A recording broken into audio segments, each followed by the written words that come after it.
Good morning, everybody. It's 6:30 here, a.m. I'm I'm joining you all from Lisbon. Do you know what? I had a moment there, Rick, where I didn't even know where I was. There you go. That's how it's been. And Rick, you're joining us from Bali. It's what, 2:30 p.m. It's where you are? 2:30 now. You've changed the clocks by 1 hour in Europe and Yes. America, and it's completely Yeah. bamboozled me. Yeah, this is the time like there's two times like twice a year I have to really check in with all the people I'm working with to make sure I get my appointment times right. And I can see have you got a bit of a monsoon thing going on there in the background? Yeah, it's bucketing down at the moment. The wet season is supposed to be from November to about March, and we really haven't had a dry season this year. Oh, wow. So it's been raining very consistently all the way through. So very strange. Must look very verdant at the moment. It's definitely looking beautiful and green where you are. And I can hear all your lovely what are they called? The cicadas. Yeah. Yes, I can hear them. They're joining us today as well. That's lovely. Nothing will shut them up. No, I mean, they're expressing their joy for life, aren't they? They're doing what they're meant to be doing. I'd like to welcome everyone that's listening today. I can see we've already got somebody in our chat room who's joining us, and that is Siri, who's joining us from, oh my goodness. Hello, Siri. I've just forgotten where you're from. I know you're in Scandinavia. Is it Norway? No. Sweden? Yikes. I'm so sorry, Siri. Let me know. It is crazy. I am ready and waiting, she's saying. And Fausk. Where is Fausk? Is that in Norway? I think it is. Yes. I got it right. That's good. So without meaning to offend anyone, welcome wherever you are in the world. You're absolutely welcome. So it's Portugal, Norway and Bali at the moment, but who knows where this can go. So a lot has happened in this last week. I've spent 4 days on the road and we got back late last night. What have you been up to? Well, homeschooling. I'm not traveling out very much at the moment by choice. I seem to be in an incredible creative flow. The creative juices are flowing through me. So I'm writing like crazy and creating articles to be published and just loving the whole process. At the same time, homeschooling the kids. And we've been very busy with homestays here. We've been pretty well busy all the time for the last 6 months. So it's a busy but very creative life. Wow, that sounds very fulfilling. I love the sound of that. So we've got the title of Dealing with Pain. And I was thinking about this earlier and thinking, okay, how do I deal with pain? And what kind of pain have I mainly dealt with? And I realized it's actually 11 years ago today that I gave birth for the first time and became a mum. And that was like the first time I felt physical pain to the extent where I thought I was about to die. But I've been really lucky. I haven't really had too much awful pain where I couldn't go on. What would you say are the definitions of pain, Rick, and the types of pain? And then tell me about yours. We don't have enough time. I guess very simple definition, because there's a scale of pain, obviously. So pain starts as being discomfort going up to extremes of it, as you've experienced with childbirth and people with debilitating illnesses and horrific injuries would experience the top end of the spectrum of pain. But it can also be painful. You know, we can bruise our knee or bump ourselves and have a small injury. That's painful as well. So if we compartmentalize them, we have physical pain, we have mental pain, and we have emotional pain. We don't have spiritual pain. Nothing touches the soul, the spirit, the essence that animates these bodies. And we also talk about, I was writing about being heartbroken. The heart doesn't break. the mind breaks, it gets all clogged up with mental clutter, but the heart doesn't break. In fact, it's clamoring for more and more. So we're looking at those three aspects, and there are degrees of pain in each of those three elements. Yeah. So taking physical pain, obviously we've all had some form of pain or one or another. How do we deal with it? In fact, how do we deal with all of them? And the first thing off the first cab off the rank, as they say in New York, has to be what I term is radical acceptance or radical surrender. This is the reality that I'm experiencing now. You know, I've hurt myself. It's excruciatingly painful, but I need to accept this.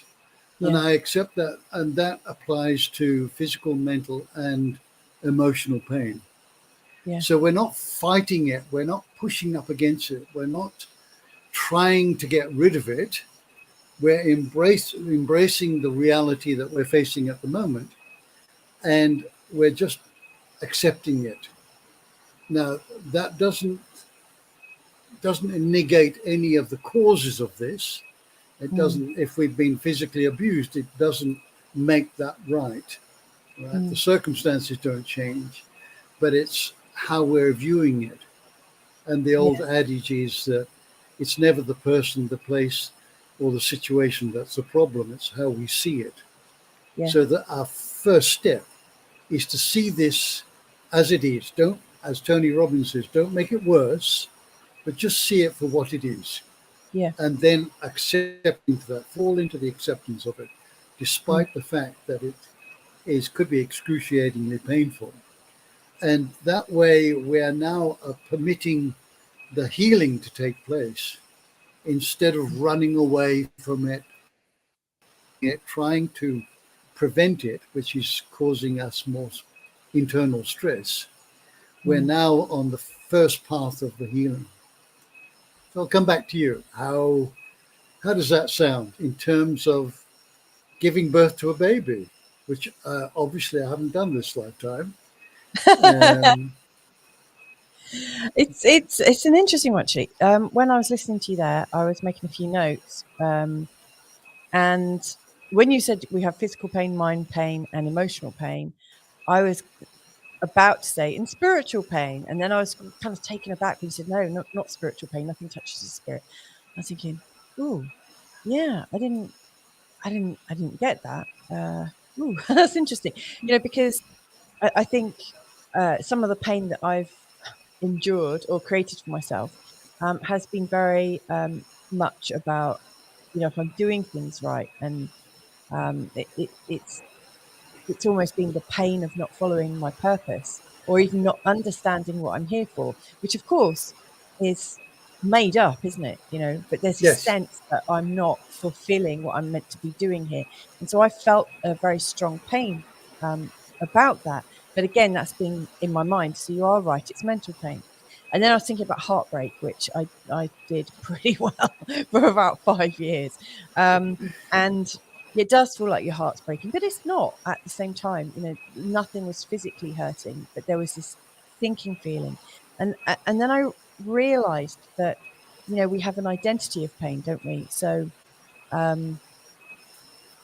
like when I experienced a separation from my first long-term partner, I realized that there was an identity that I had,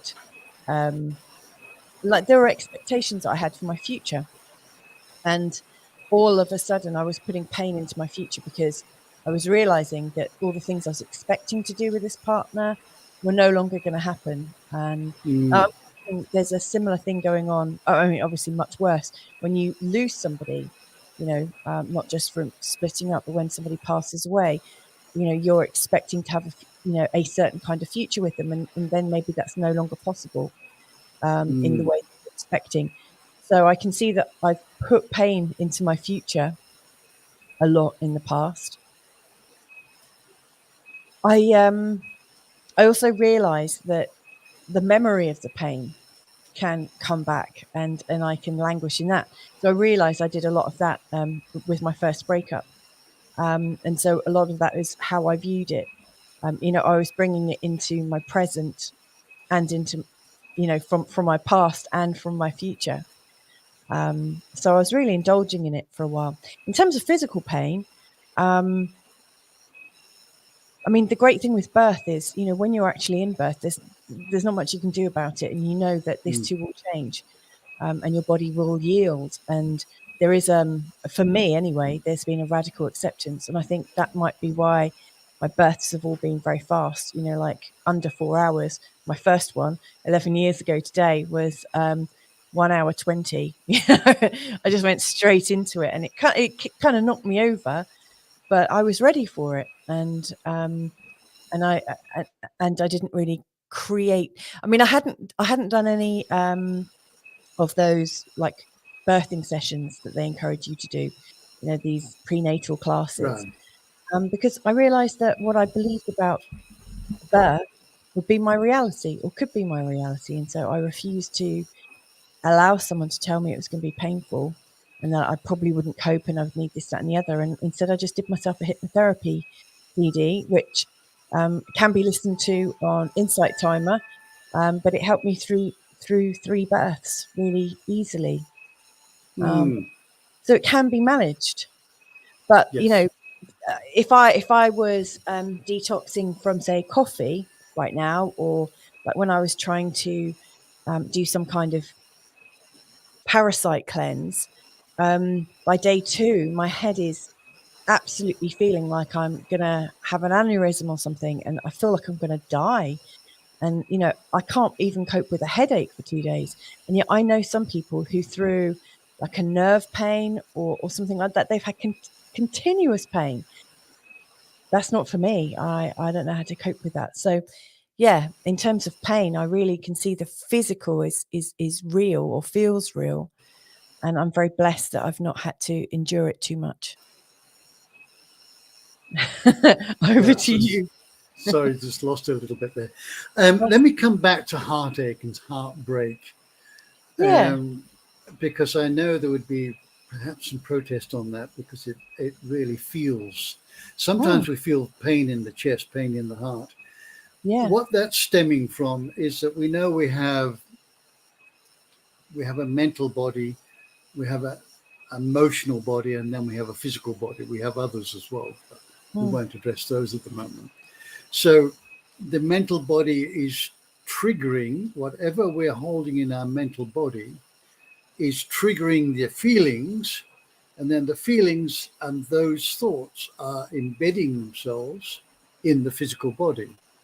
So if all the time we're going around thinking, I'm heartbroken, I'm broken, he or she broke my heart, we're actually programming into that region of the heart both the physical pump and the chakra, the energy center.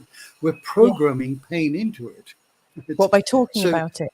yeah, by saying that I am not I am an infinite being having a human experience, but I am this body, I am these thoughts, I am this pain, I am these emotions.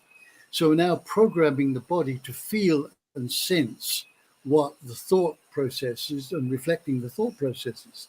So yes, there can be some discomfort in the heart region, but that is not to imply that the heart is broken. Yeah. What is causing that is our thought process, right? And that can stay with us for a long time. We can just keep going with that. Yeah. Right? We can roll it into the conversation. I'm still heartbroken over that girl that we left each other 5 years ago, or whatever the statement is. Yeah. We're just playing this. We are putting in almost like a hypnotic command, and it's just playing itself out in the physicality of it, and also in the emotions, which is usually sadness and loneliness and being alone and being useless and being a hopeless partner, and all of that thought process then transmutes into feelings, the low level feelings of blame, shame, regret, loneliness, I'm not good enough, blah, blah, blah. Definitely. Yeah. So there is a correlation between what we're thinking, what we're feeling, and the physical body. So I don't want to discount that we don't feel something in the heart, but the heart is not broken. The heart is saying, wow, that was quite an experience. Yeah, bring it on. Give me some more of that, right? Because that's what the heart does. It's where love emanates from. Yeah. And it is the portal to the infinite. It's the portal to other dimensions. So the heart is saying, wow, I want more of that. If this will give me the lessons I need in life, if this will give me more clarity and more consciousness and more awareness of relationships, then yeah, let's have another round. So it's interesting how it falls in place that way. Yeah. It's what I'm realizing now is actually there's been many times that I felt pain and I've kind of forgotten about them actually. And in hearing that, I've remembered a few things. You're very right with your description of heartbreak from my perspective. And for the first 4 years or so, I was absolutely convinced and loyal to it because at some level, I hadn't felt good enough for the love that I was upset about. And I felt like I needed to mourn it forever, like a widow that never gets over, losing a partner. Like if I move on somehow, I wasn't, of course I wasn't good enough because I was just going to give up on it. And I also realized that because it didn't go the way I was expecting, like ending in marriage and children and whatnot, that somehow I wasn't good enough because if I was, it would have all changed and it would have worked. Actually, soon after that, I realized that the pain I was experiencing wasn't actually about the relationship at all. It was something else. I became aware of a layer underneath it.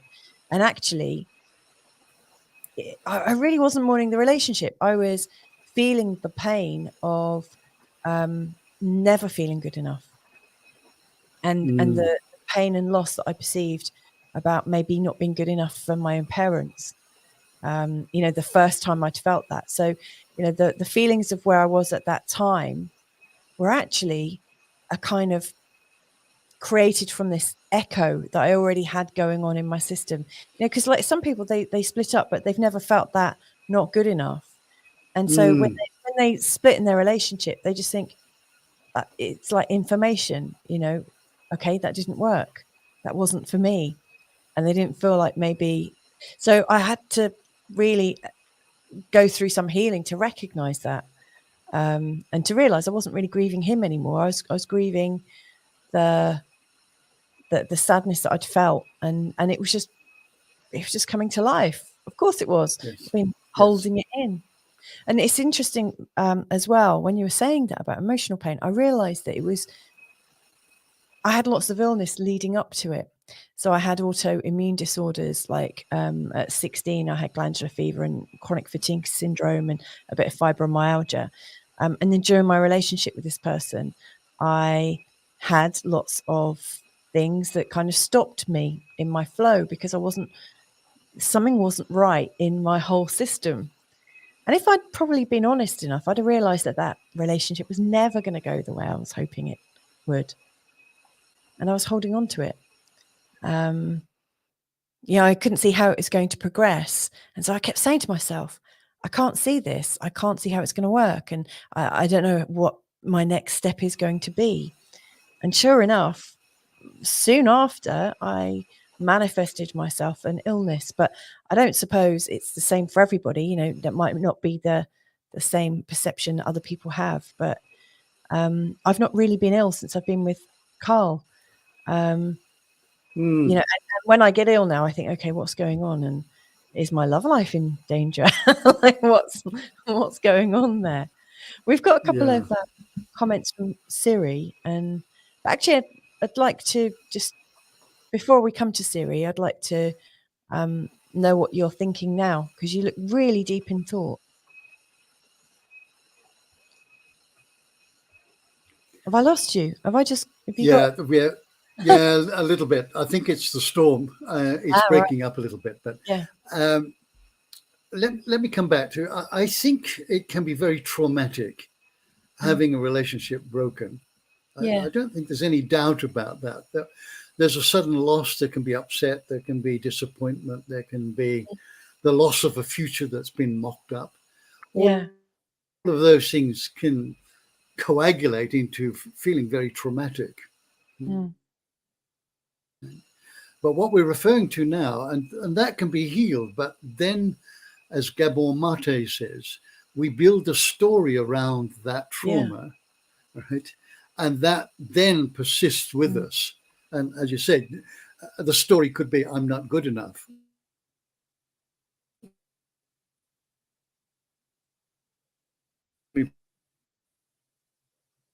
Relationships. So keeping in mind that that's part of this healing process and part of the pain, the trauma of losing somebody, and the narrative that is associated with that loss, and the two of them need to be healed, not necessarily simultaneously, but the sooner one does it and recognize I've made up a story about myself and it's derogatory, it's self-sabotaging, Yeah. and then we rid ourselves of that story, then we're now open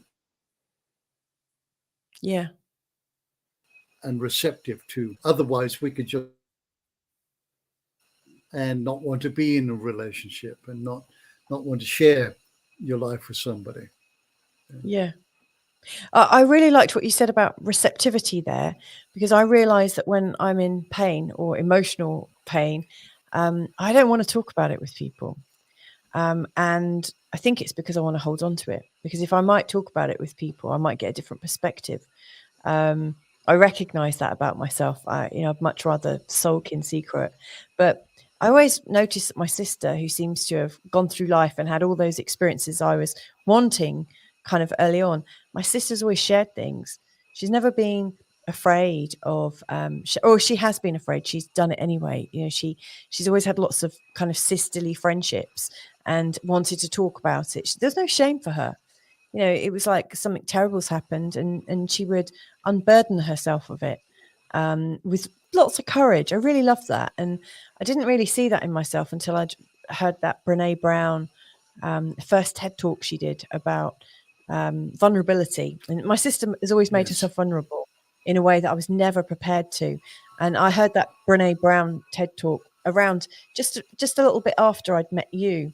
In my biggest, sulkiest heartbreak time. And, both you and Brene Brown, I really think, got me into the right state that I was able to meet my husband in. So I'm forever grateful. But yeah, I think, holding on to it in secret is quite a good egoic trick, isn't it? It is, yeah. And we need to ask ourselves, how does it serve me to hold on to this? To this pain, to this idea about myself. And often it's the surreptitious ego, because the ego thrives on victimhood. Yeah. It wants to be the victim. Look at me, poor me, look at me. It draws attention to ourselves, but at the same time, it makes us powerless. It doesn't validate the fact that we've attracted this circumstance, this reality into our lives in order to learn and grow. We're just saying, no, I'm an innocent victim. I have nothing to do with this. I have no causation to it. It's just happened to me.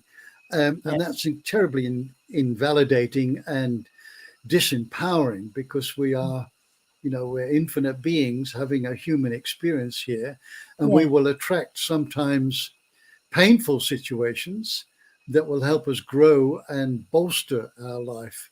So if we're sitting in the corner feeling like a victim, and this is, I haven't caused this, I don't want it, then we're just exaggerating the whole situation, and we're not taking responsibility for the circumstances that we have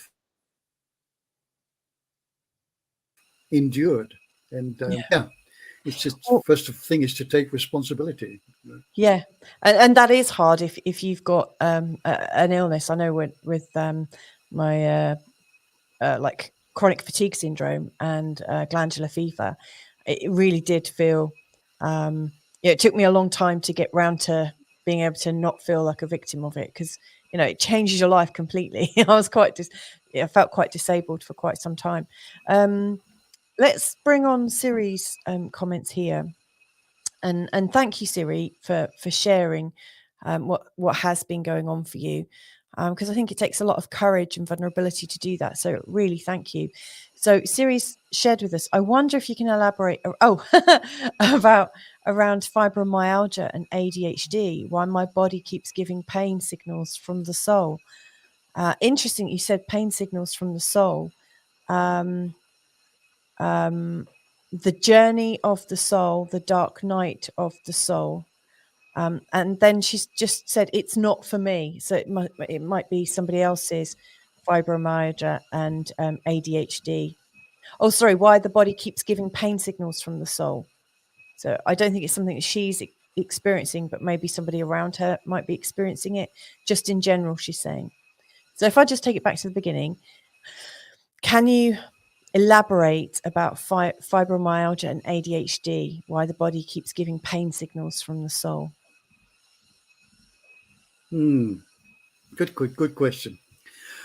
The soul will attract, and let me just clarify here, there is no singular soul, because that would be more separateness.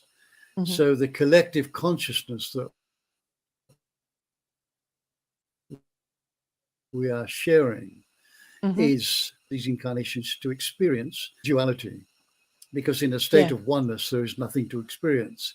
So we've come into the soul. We conveniently forget past lives. We conveniently forget why we came into this incarnation, and so that this game can play out.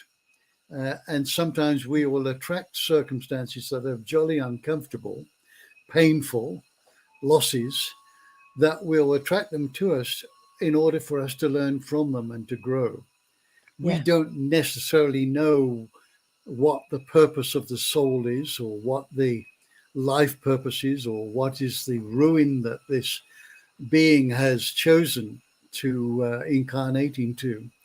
But it's there for a reason. If it's in our reality, then to some degree we have created it. Right? We can't deny that. If we're experiencing ADHD, and make sure that it is not a misdiagnosis, because there's a lot of that about.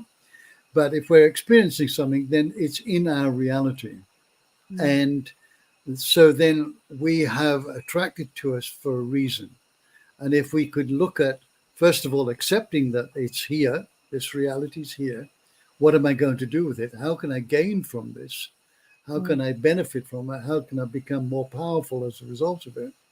Then we will have the opportunity to perhaps transcend it. And maybe, I say maybe, I'm not a doctor, I don't profess to be, but in some cases, we may carry a malady or illness or disease for the rest of our life. Yeah. And this morning I sent you, Louisa, an article I wrote last week, and this guy is coming tomorrow for 2 days.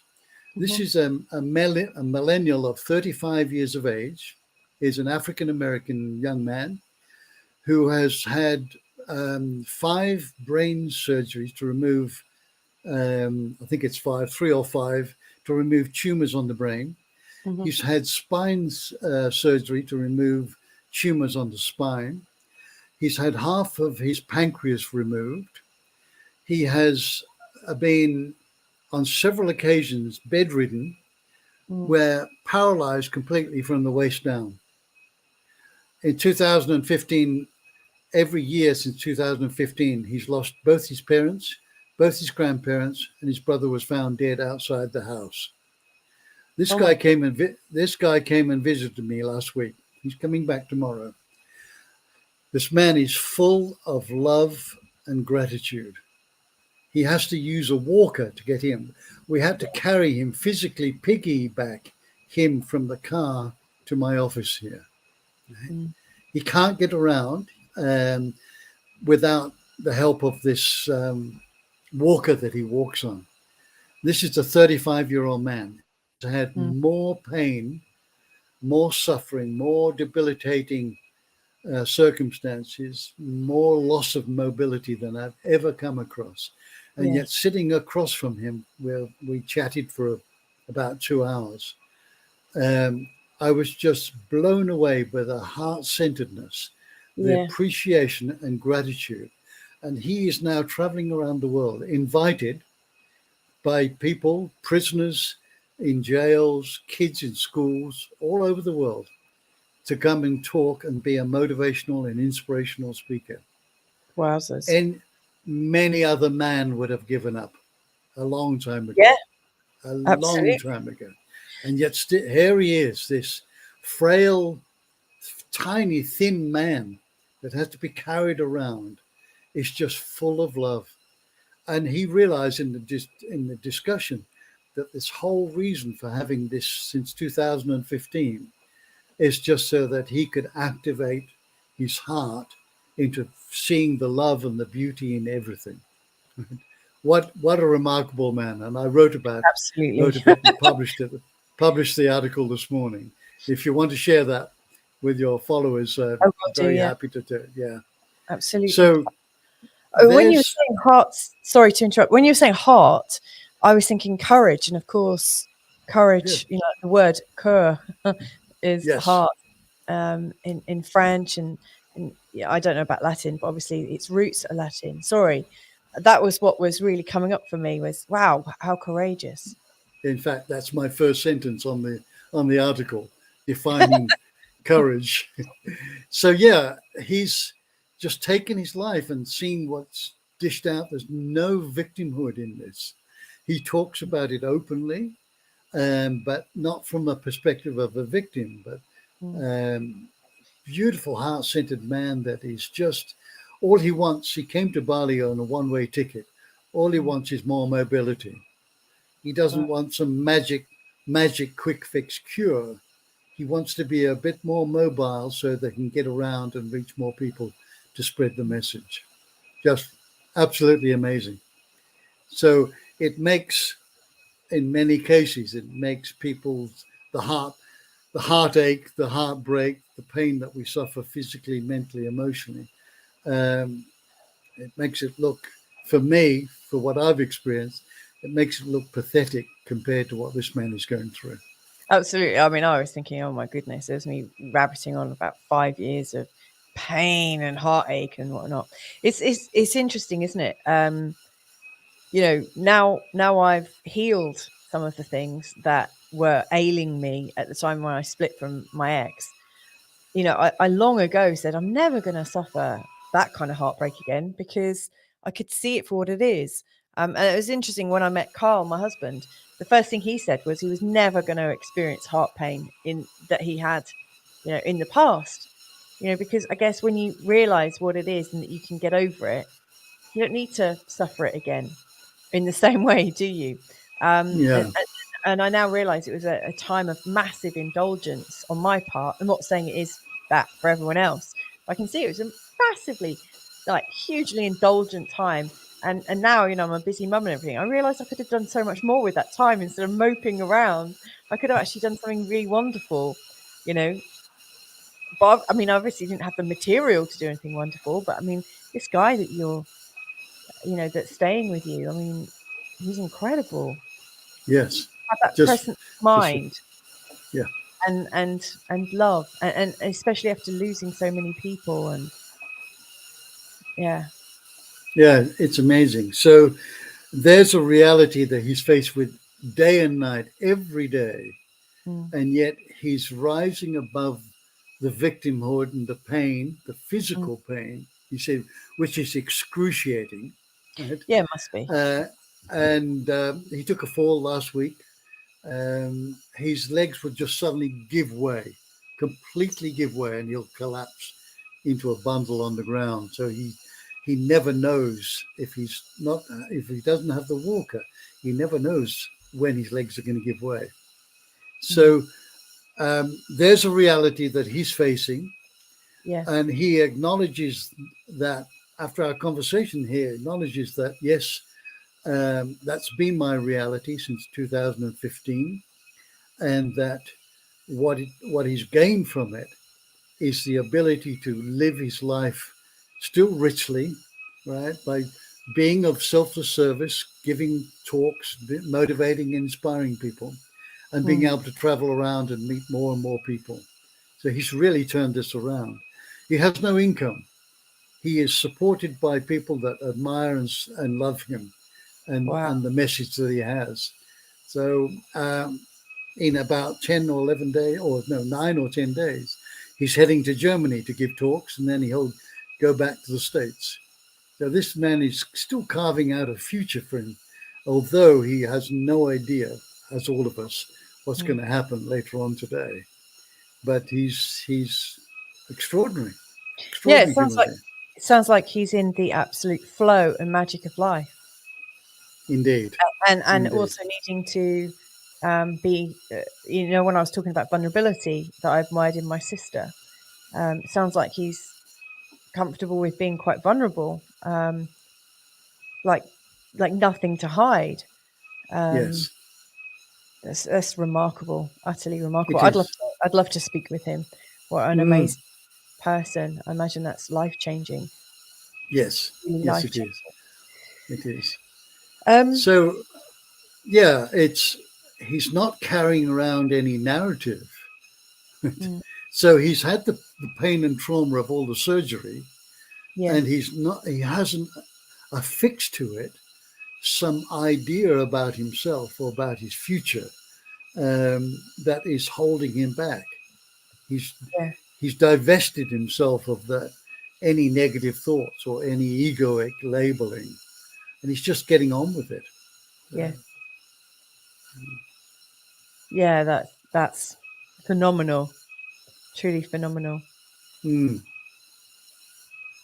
It's interesting you're saying he's not really got a narrative as such, because I recognize that sometimes I go looking for trouble a little bit. And very recently, I've been so busy, I've not been able to check in on what's going on in the world. But every now and again, obviously, I like to read up about what might be going on politically or philosophically, or, what energies are going on around in the world. And I know you and I have had a similar interest in terms of understanding things. I've perceived pain, possibly other people's pain or the collective pain. I've tuned into it. And at times it's felt unbearable, like literally unbearable. I'm just thinking, why am I here? This is awful. And of course, being aware of that kind of, it's almost like I've experienced it almost like a vibration of misery, almost like I can hear the pain, or hear the sound of people, just the sound of the pain in the souls. Now, obviously not in the souls, but there's this feeling of pain that I've been able to perceive. Now, if we're am I just messed up? Or am I actually really perceiving this worldwide pain and misery? Why am I choosing to tune into it if I am able to tune into it? But then when I become aware of it, I want to do something about it or bring it to the attention of others. I mean, that's maybe a little bit like when, Siri was asking, sorry, my mouse has gone to sleep. I've got to slap it over my leg. It's not working. She made a comment. Here we go. The dark night of the soul. Do you think we're going through a collective dark night of the soul at the moment? I've often found when I've had this kind of where I've gone to a very, very bleak place and thought, I don't think I can come back from this. And obviously I do. They're usually turning points for me. What are your thoughts around that? Okay. the And it's fine to collective. say it's okay to like laugh at me and say I'm indulging myself again, No, finding another way to be egoic. That's cool too. not at all. Because I've experienced exactly what you would describe so succinctly. I have, and occasionally still do, feel the collective pain of the human race, bearing in mind that our mind is not our mind; it's the collective mind. So Yeah. whatever is in the collective is in our mind, because and that we are the collective spirit of humanity. So whatever is happening to the bodies of that collective spirit is also our experience.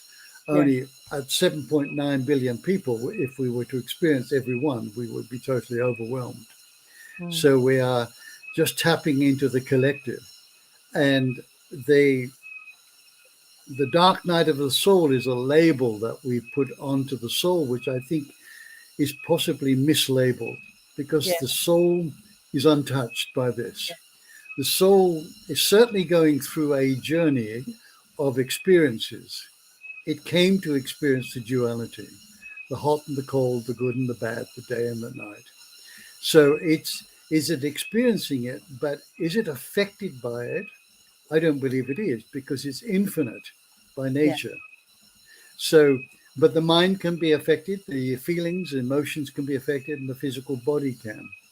So when we say the dark night of the soul, that's suggesting that the soul is going through an incredibly horrible time, right? And I don't see it that way, but I'm just expressing my perspective on it. That the soul is traveling this journey as a collective. We see ourselves as individuated or a fragment of the whole, Yeah. and each of us is experiencing a part of life. So the healing comes by whenever we're feeling this collective pain, this generational, this historical pain, the only thing that we can do, we can't fix that for everybody else, but we can fix it for ourselves, to see it for what it is, experience this pain, release it, grief if we need to, and recognizing that this is not something that's happened in this lifetime for me. It may have happened in a previous life, or lifetimes, and that I'm going to heal this for myself so that I'm not carrying this burden around with me. Yeah. And in doing so, the collective mind is just that little bit lighter. And the spirit as such has had another experience of transcending the thought process, the pain, the sorrow, the trauma. So reaching back to home, which is our sovereignty, Yeah. magnificence, beauty that Yeah. is considered to be elements of the soul. That's my read on it. Yeah. I would absolutely agree with that. You're right. And yeah, if we can connect to the sorrow, the collective sorrow, we must be able to connect to the collective love and potential of love and beauty and generosity and the flow of humanity as well. Yes, So again, we can pick our experience if we're ready to choose wisely and to notice that, because yes, like I've realized, when I felt that collective pain, which has been like, people say the dark night of the soul, but that sort of dark experience, that very deep dark experience, for a long time I didn't realize it wasn't mine.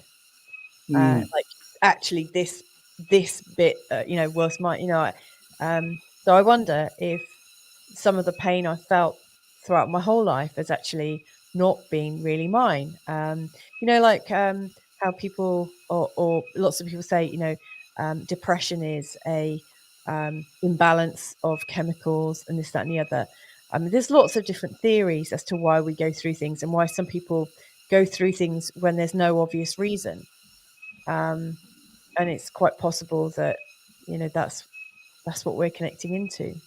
yes, yeah. I'm convinced that is the case. That as you raise your conscious awareness, we start sensing and feeling things that not haven't directly affected us this lifetime. So it's got to be coming from somewhere else. Yeah. And if you look at the history of humankind, we've inflicted an awful lot of damage and pain and harm on each other. Yeah. And we're all carrying, to some degree, either genetically, mentally, or emotionally, some of that pain around with us. So as we start shedding that, right, as we start embracing it and shedding it a little bit by little bit, taking ownership for it, that I am a human being, therefore I am partially responsible for the human condition. Yeah. And I've done some really stupid things in my life, right?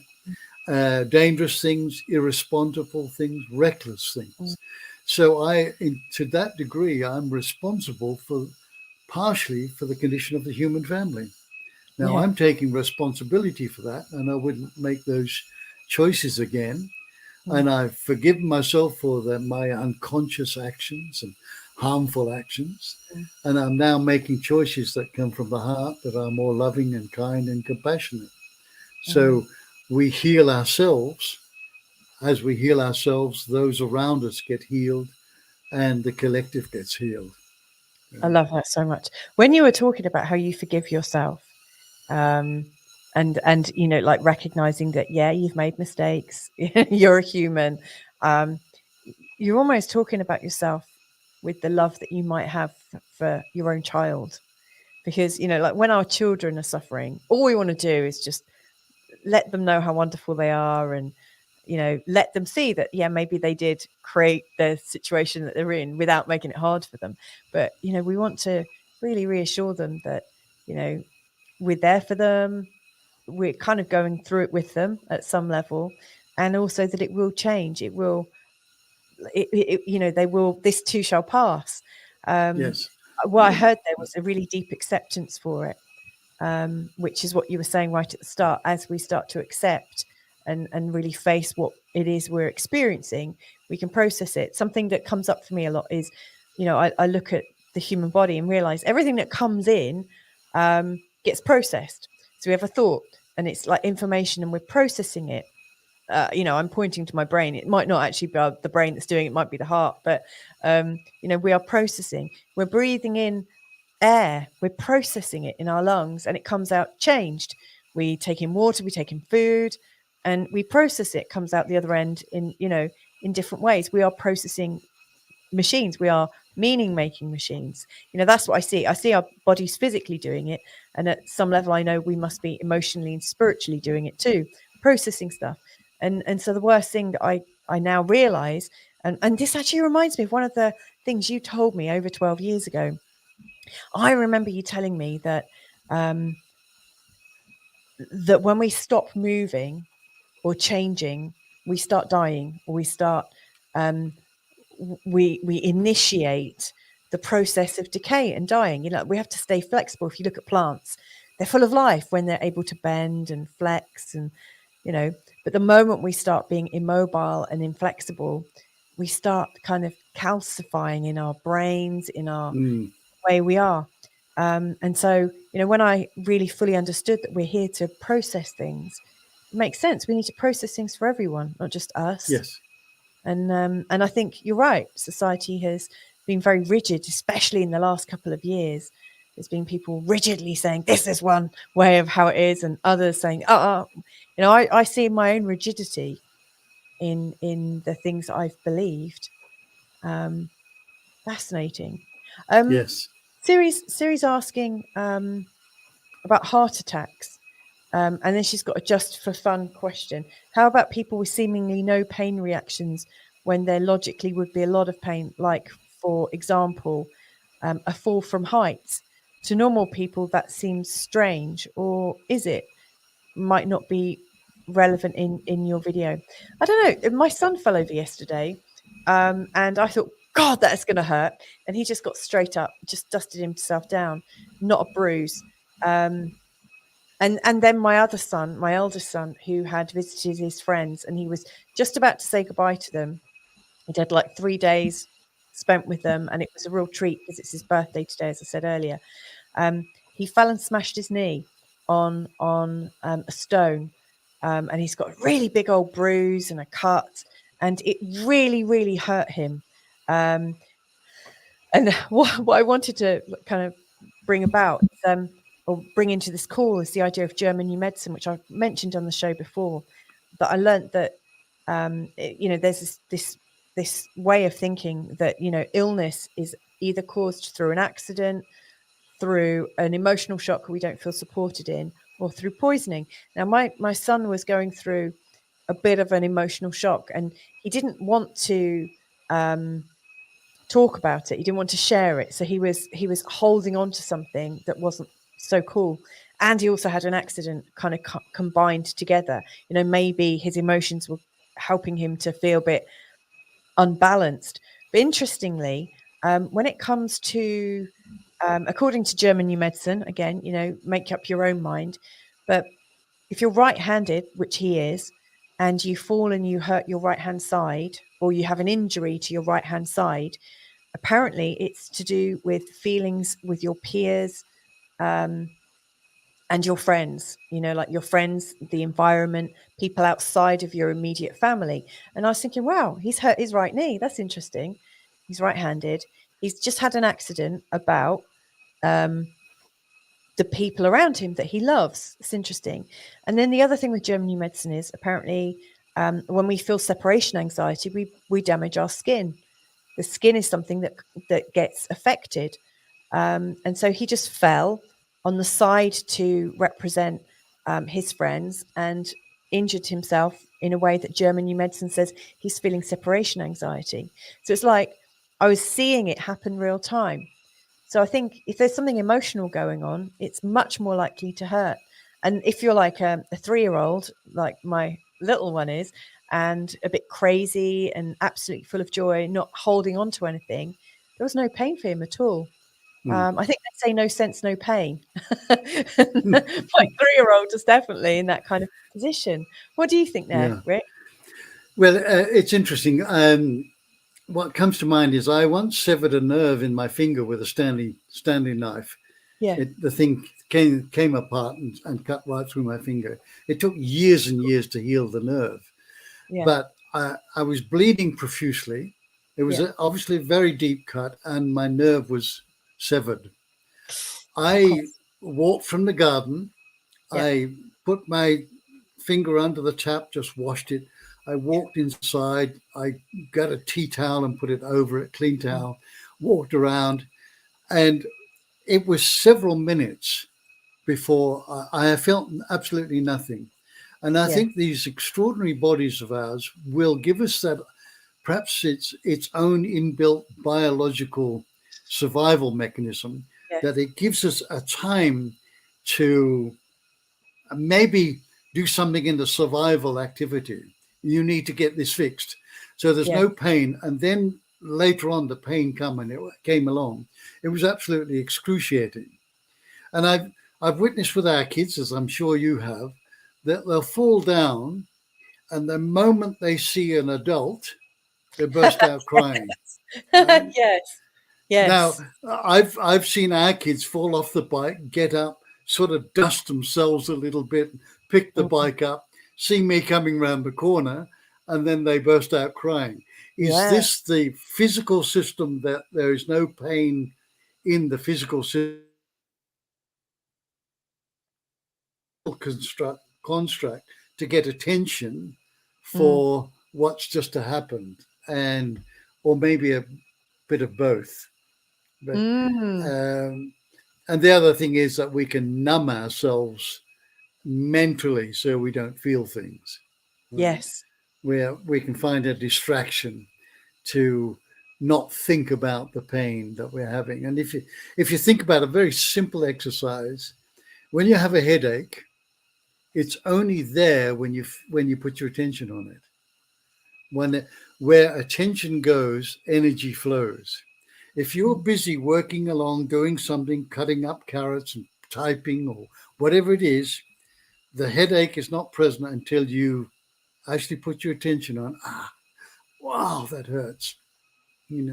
So there's an element of that about it, where if we don't put attention on it, the pain will either decrease or will not feel it, or whatever. It's the human body. I haven't figured out yet. And and just to come back to the statement that you alluded to, our bodies are what, 75% water or thereabouts. Water if it's left stagnant, or will go stagnant if there's no stillness in it. If it's no movement, it will go stagnant and eventually become lifeless. And it's the same with us. If we're not employing some form of movement, whether it be walking, yoga, stretching, whatever it is, then these bodies will become stagnant and lifeless. And we'll all finish up couch potatoes. I wonder if that's why, we get a bit smellier as we get older. Because stagnant water. I'd rather not discuss that. But you might want to ask my wife. I didn't mean you. You're a picture of health. I mean, you keep moving and stuff. But I do remember my eldest is reading this book at the moment about a granny that smells of cabbage. To be fair, she does cook cabbage. She makes cabbage cake, in this big old story. But I do remember going to visit my grandmother. As much as I loved her, there is a smell that changes, and I wonder if that's to do with water, our inner water stagnating, or maybe I don't know. It could be. It could be also diet, because and this is in no means derogatory, but my own experience, having been to India many times, that there is a fragrance or smell from curry, eating a lot of curry. I've been in Africa. There's been a very different smell about people. And I don't mean it as an offensive smell. It's just there. And I'm sure we probably smell differently. Right? Yeah. That's definitely have the sweet smell of success. We should be all right. It's true. No, you are. You're right. I remember when we've had Chinese students living with us. There is a different smell from the different diet, and also they refer to us as milky. Because they think that Westerners smell really milky from all the dairy that we have, and of course, a lot of Chinese people, find lactose very, very difficult. I would. I think that's probably true as well. Getting back to Siri's asking about heart attacks. Okay. Yeah. How to explain them? I mean, German New Medicine has it's like one of the things that I learned through my guide Robert Jardine, who I've done quite a few shows with.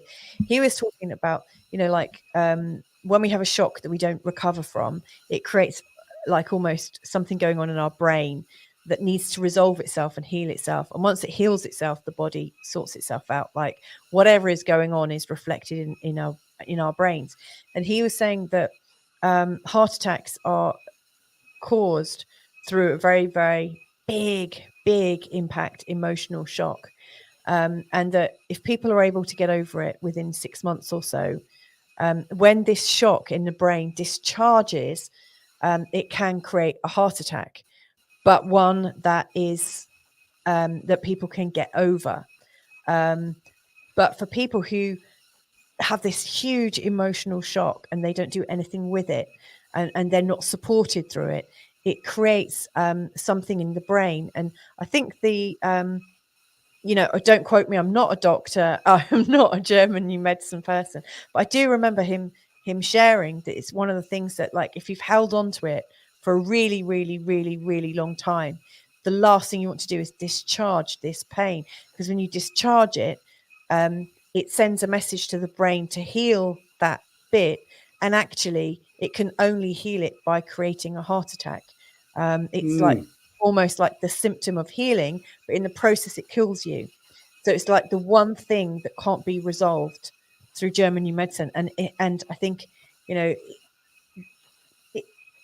like he's very careful, like when he talks to people, to find out what the pain is, because you want to determine whether it's going to be a life-threatening healing that you might be going through, or one that you can recover from. So it's according to German New Medicine, it was something quite different, but I'm sure you've got a much more interesting take or a different take on that. What would you like to share? It is there's an alignment, but there's that's interesting. Perhaps an addition to it. We have 7 energy centers called the chakras. And they are energies, they're balls of energy that are spinning. If we have a trauma, for instance, a severe loss of a loved one, or a relationship that we poured our heart and soul into and it dissolved, right? And then there's a mental pain that's associated with it. These centers can be closed down. So whenever we close one of these centers down, of our 7, there's actually 8, there's more energy centers. But when we close one of them down, we then become predisposed and susceptible to disease. And my late wife, who had closed her heart down, had succumbed to breast cancer. So if you close your heart chakra down, the energy center is closed down. We are now susceptible to lung cancer, chest disease, breast cancer, heart disease, all of those things associated with it. If we have closed down our throat, we could have throat cancer and other ailments with here. Stomach, we can have stomach problems, irritable bowel symptoms, things like this. Every one of our chakras is correlated to a disease, a dis-ease, because there is no movement in that, and it doesn't allow the flow of energy to come up and down the body as it should. So these could be handled by, there are several forms of chakra clearing. Crystals are very good for that. Sound healing can do it. Using a facility of releasing the charge or re-energizing the energy back into that area. And this is the problem when we build a wall around our heart to stop ourselves getting hurt again. We don't want to be hurt again. So we build this great wall of China around our heart. And the liability of that is that we can't receive love because the love can't get through the wall, and we can't give it. So now that chakra, that heart chakra, stuck. It's stagnating. And we are the ones that we built the wall. We need to systematically pull that wall down, dismantle it. So if you, my take is there's an energetic root cause to every disease or malady that the human being and human body can go through. That's what we really have to address. So yeah, that's my read on it. Somebody has a heart attack, there is a closure of the heart. It could be temporary, it could be a relatively minor, but that energy center is disturbed and disrupted. That was a really lovely explanation. Thank you so much for that. And again, that really resonates because, German New Medicine, they really clearly say you're either poisoned, you have an accident that shifts things in your body and makes them unable to function properly, or the third thing is you endure a shock and there's no support for you. And I think the key is did you have support? Or did you feel supported? Were you able to express and discharge what was going on for you? Because if not, that's when our bodies start to react and get diseased. Yes. And it really takes us back to that kind of early position that we were talking about when I was talking about vulnerability and how my sister has always allowed herself to be vulnerable. She's never, if she's felt foolish for getting upset or getting hurt, she's never expressed it like that. She's just always been so vulnerable in having these friendships. And, watching her grow up, she's my little sister, or my only sister, in fact. I was always marveling, she'd have these friendships and they'd have big old rows and then they'd be back together again. They'd fall out and fall back in. And I never had friendships like that. And I recognized that I never trusted that I could have friendships like that and that they would stay. whereas my sister has just experienced everything with this massive open heart. And yeah, I see that she's allowed these things to be discharged. She's always accepted support when it's been around her. So I've got so much more admiration for her, actually, because of that.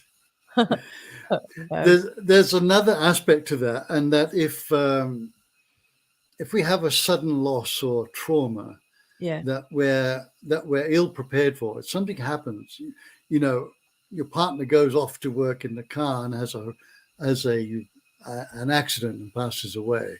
We're not prepared for this, as opposed to somebody that has a long debilitating illness and they're being given 6 months to live. We can prepare ourselves, us the witness to this, we can prepare ourselves for the finality of it. But when it happens instantaneously, that can have a profound effect on our energy centers. And then it behooves us to look at, are there any of those elements in my life that this could have impacted on me, and then work at releasing that charge and releasing that pain.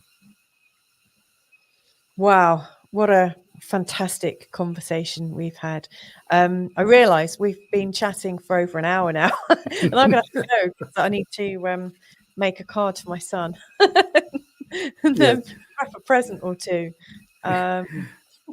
Give him a happy birthday hug from me. Yeah. Oh my goodness, he's 11 and he's getting broader shoulders and he's starting to shoot up. It's incredible how that happens. Yeah, it really is. Thank you so much for joining me today, Rick. Thank you. I've really, really beautifully and just loved it. Just it's been amazing. And Siri saying thank you and sending hearts too. Thank you so much, Siri, for joining us today. I really appreciate that. I hope that I hope that answered your questions. I think she's saying, she's saying, thank you both. Happy 11th to your son. Yep, I will pass it on to Digby. He'll be very delighted to hear that. He's going to get quite a few shout outs today. And thank you to anyone that's listening in on playback. I hope this is helpful. And if there's anything that Rick and I can do to help, you're very welcome to contact us both. Rick, your email address, is it info@rickpursell.com? That's correct. info@rickpursell.com. Excellent. And you can reach me. I should actually put it down rather than my website address that nobody uses anyway. Louisa Tanner Munson. So it's TANN. Louisa, then Tanner, TANNER, Munson @gmail.com. Both of our details are in the show notes, so please do feel free to get in contact.